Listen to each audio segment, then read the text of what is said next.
So you might be asking, well, Daniel, they're always going to hit you with an objection. Sometimes they'll stop you from even going forward with the phone call. And this is what you guys are going to run into. Like, you could be craftful with your beginning, but a lot of, sometimes we're just going to come across rude prospects. And they're going to hit us right from the gate and say, hey, man, I don't want to talk to you. Just let me know what your price is. Let me know what your fee is, and I'll keep it moving. And what I've found work is that when you come across like this first engagement, their first experience with you, it's going to go a long way. And usually how you're going to get transferred these inbound leads is when you're being transferred them by a customer service rep, right? Much like what you guys had done. What I have found is that when you have this little window of time to read what kind of prospect you have, and you could sense it because you can kind of hear things in their background, you can hear their tonality of how they open up the engagement and how they open up the conversation. If they're combative or irate, they're going to answer in a different way, right? They're going to be very guarded.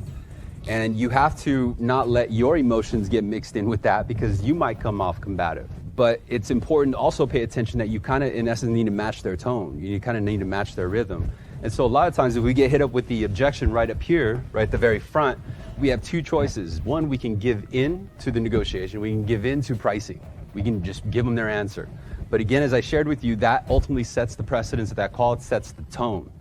Right? Now you're anchoring your engagement with them on an interest rate that you're not even sure that they're compatible with.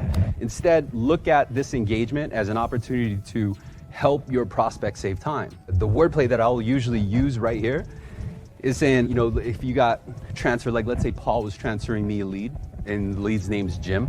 I'm saying, hey, Paul, thank you very much for transferring over the call. And then they'll transfer over Jim, make the quick introduction.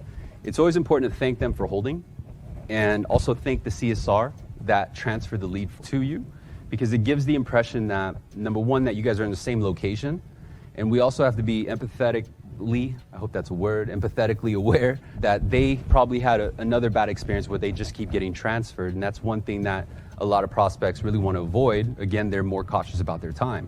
And so by thanking them for holding and taking over the conversation, you would start off something like this. Like, hey, thanks for holding. The reason why Paul is transferring you over to me is because I'm authorized to provide you with the information that you need. But before I begin, allow me to ask just a few basic questions to make sure I can even move forward with the call. If I can, I'll show you exactly what I could do for you. If I cannot, I'm going to save you a ton of time.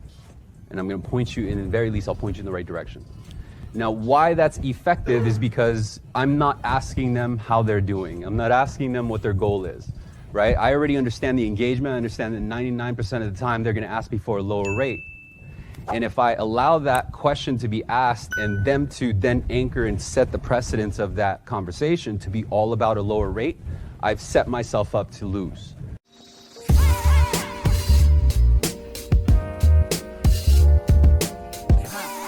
Connected to SalesRemastered.